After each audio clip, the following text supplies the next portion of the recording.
යම් කෙනෙක් හොයාගෙන යනකොට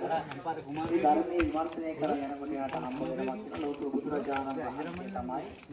මේ විශ්වයටම උත්තරීතරම උත්තමයන් වහන්සේ කියලා. අන්නේ උත්තරීතරම ලෝතර බුදුරජාණන් වහන්සේ කෙනෙක් යම් කෙනෙක් ප්‍රේම මාත්‍රයක්, ශ්‍රද්ධා මාත්‍රයක්, ඒ වගේම ශක්ති මාත්‍රයක් පූජාවක් කරන්නේ වන්දනාවක් කරන්නේ ඒ වන්දනාවෙන් පූජාවෙන් ලැබෙන ඵල විපාකය අනුත්තර උත්තරීතර වාහන ඒ ලෝතර බුදුරජාණන් වහන්සේ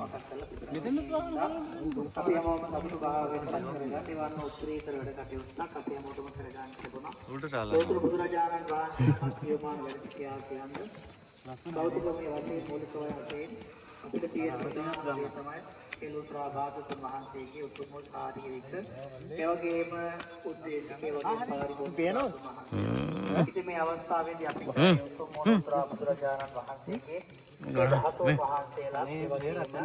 අග්‍රසාවකෝ මොග්ගල්ලාන මහරහතන් සාරිපුත්ත මහරහතන් වහන්සේගේ මේ විශේෂ දාකරණුවේ සම්පත් කරලා ඉතාමත් අපි හැමෝටම එකවර වන්දනාමාන කරගන්න පුළුවන් උත්තරීතර අවස්ථාවක් තමයි මේ කාල සීමාව ඉස්ස කරගන්න තිබුණේ ගෞරවනීය ලොකු ස්වාමීන් වහන්සේලා මේ උදාාර අවස්ථාව අපිට හදලා දීලා තිබුණා. ඒ වගේම ශ්‍රද්ධාවන්ත ඥානවන්ත කරුණාවන්ත පින්තුන් එකතු පහදු වෙලා ඒ අවශ්‍ය කරන උපස්ථාන කටයුතු සිද්ධ භාවයට පත් කරමින් මේ උතුම් පින්කම් බොහෝම ලස්සනට පිළිවෙලට වෙනද වගේ සිද්ධ භාවයට පත් කරලා මෙවර තවත් වර්ණවත් විදියට ආලෝක පූජාවන් පූජා කරමින් මේ උතුම් පින්කම් මහා සායකත්වයක් ලබා දෙනවා. ඉතින් ඒ හින්දා හැමෝම දීපත් කරගන්න මේ ලැබුණ අවස්ථාව නැවත වරක් අපිට වන්දනාමාන කරගන්න ලැබුණා වූයේ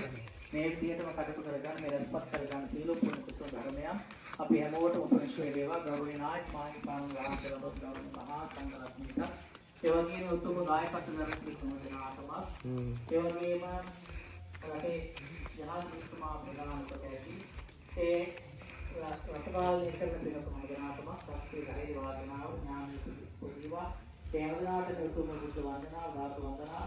මේ වගේ රැස්පත් වන්නා අපි උතුම් පුදුසු ධර්මයන් ආශි කරගෙන මේ ගෝරකට භයංකාර සංසාරයේ අත්මිදලා බ්‍රහ්මා මානියන සූත්‍රයේ අත්පත් වී සිටින මේ කාන්තේ මේ කුසල් හේතු වේවා වාසනාම වේවා කියලා අපි ආශිර්වාද පුණ්‍ය අනුමෝදනා කරනවා.